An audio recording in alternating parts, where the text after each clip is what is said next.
Bismillahirrahmanirrahim. Assalamu alaikum student. Today I am going to solve exercise 4B question 11 of Oxford Mathematics T3 8th edition. Before starting this question, I request you please subscribe my channel and press the bell icon button.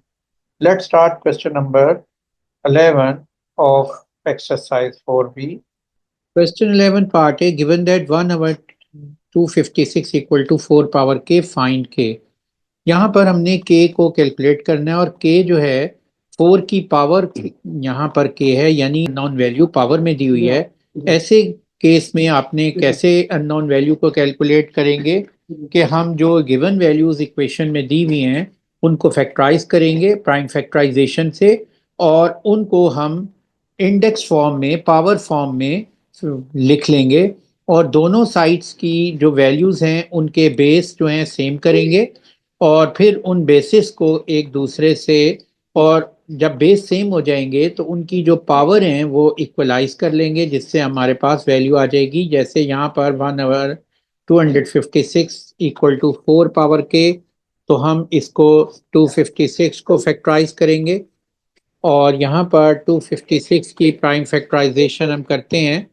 तो यहाँ note करें कि 256 जो है ये किस पे divisible है, तो ये 2 पे डिविजिबल है। 2 टाइम 128 256 होता है, फिर 2 पे इसको डिवाइड करेंगे 128 को, ये 64 आ जाएगा। और इसी तरीके से हम इसको प्राइम फैक्टराइजेशन से फैक्टराइज कर लेंगे, तो ये मेरे पास जो फैक्टराइजेशन आ गई है 256 की।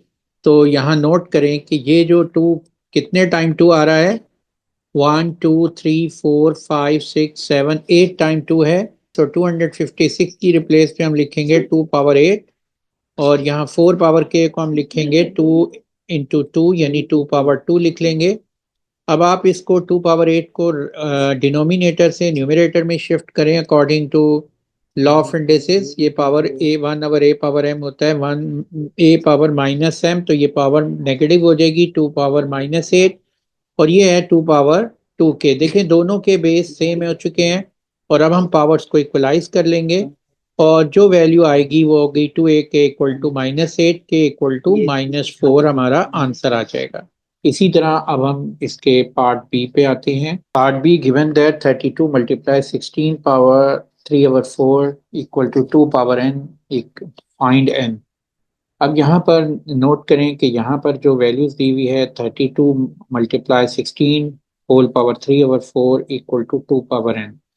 तो आपने यहाँ पर 32 को फैक्टराइज करना है, फिर 16 को फैक्टराइज करेंगे, और उसके बाद जो वैल्यूज आएंगी उसको कंपेयर करेंगे, बेस को सेम हो जाएंगी, उससे बेस जब सेम हो जाएंगी तो पावर इक्वलाइज करके आंसर हम जो है कैलकुलेट कर सकते हैं। यहाँ पर देखें कि ये जो है 32 की प्राइम फैक्टराइजेशन हम यहाँ पर कर लेते हैं। तो ये 32 की प्राइम फैक्टराइजेशन कैसे होगी कि 32 को 2 पे डिवाइड करें तो ये 16 आता है, फिर 16 को 2 पे करें 8 आएगा, और उसी तरीके से 2 टाइम 2 इज 4, 2 टाइम 1 इज 2। तो ये 2 पावर कितनी हो गई है, कितने टाइम्स 2 यहाँ पर इटसेल्फ मल्टीप्लाई हो जाए 5 टाइम, तो 2 पावर 5 आ जाएगा। इसी तरह 16 जो है यहाँ से नोट करें 16 की प्राइम फैक्टराइजेशन हुई है, तो 2 कितने टाइम इटसेल्फ मल्टीप्लाई हो रहा है, 4 टाइम हो रहा है, तो 2 4 टाइम इटसेल्फ मल्टीप्लाई करेंगे तो 16 आएगा, और ये 2 पावर 4 लिख देंगे हम इसे,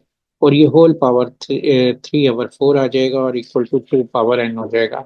अब आपने क्या करना है कि इसमें जो 2 पावर 4 है, इस होल पावर 3/4 इसको मजीद सिंप्लीफाई कर लें तो ये वैल्यू हो जाएगी 4 मल्टीप्लाई 3/4, और यहाँ पर हम लॉ ऑफ इंडिसेस यूज किया है a power m whole power n equal होता है a power m multiply by n, और ये बाकी वैल्यूज एज इट इज हम लिख लेते हैं 2 पावर 5, और ये भी 2 पावर एन। अब देखें 4 4 से कैंसिल हो गया, और ये वैल्यू आ गई है 2 power 5 multiply 2 power 3 equal to 2 power n. अब आपने यहाँ पर इसको जो 2 पावर 5 मल्टीप्लाई 2 पावर 3 को सिंप्लीफाई करेंगे, तो यहाँ लॉ ऑफ इंडिसेस हम यूज करेंगे ए पावर एम मल्टीप्लाई ए पावर एन इक्वल होता है a power N plus N. दो, क्योंकि दोनों वैल्यूज के बेस सेम है, तो जब मल्टीप्लाई होते हैं बेस सेम हो तो उनकी पावर्स ऐड हो जाती हैं, तो ये 2 पावर 5 + 3 आ जाएगा और ये है 2 पावर n। अब आप देखें दोनों के बेस सेम हो चुके हैं, तो बेस सेम है तो आप इसको जो पावर्स हैं इनको इक्वलाइज कर लें तो ये वैल्यू आ जाएगी n = 5 + 3 8। तो ये आंसर आ गया है n = 8। अब हम इसका लास्ट पार्ट करते हैं। Question number 11 part C, find p whole power 2/3 = 4। इस क्वेश्चन को सिंप्लीफाई कैसे करेंगे कि सबसे पहले तो हम जो p की पावर आ रही है फ्रैक्शन में, इसको हम रिमूव करेंगे। तो दोनों साइड पे अगर मैं p⁻2/3 दोनों साइड पे अगर मैं क्यूब ले लूँ, p⁻2/3 का भी क्यूब ले लूँ और 4 का भी क्यूब ले लूँ, तो इक्वेशन पे कोई इफेक्ट नहीं होगा और ये जो पावर है इसकी p की, ये फ्रैक्शन से होल नंबर में कन्वर्ट हो जाएगी। तो ये वैल्यू हो जाएगी p2/3 × 3। तो यहाँ पर हम जो लॉ ऑफ इंडेक्सेस यूज करते हैं वो आपको मालूम है, a⁻m whole power n equal होता है a⁻m × इसके अकॉर्डिंग ये मैंने मल्टीप्लीकेशन कर दी है इन दोनों पावर्स की। अब ये 4 पावर 3 एज इट इज लिख लेंगे और यहाँ 3 3 से कैंसिल हो गया है और ये वैल्यू आ गई है p² = 4 पावर 3। तो 4 पावर 3 64 होता है।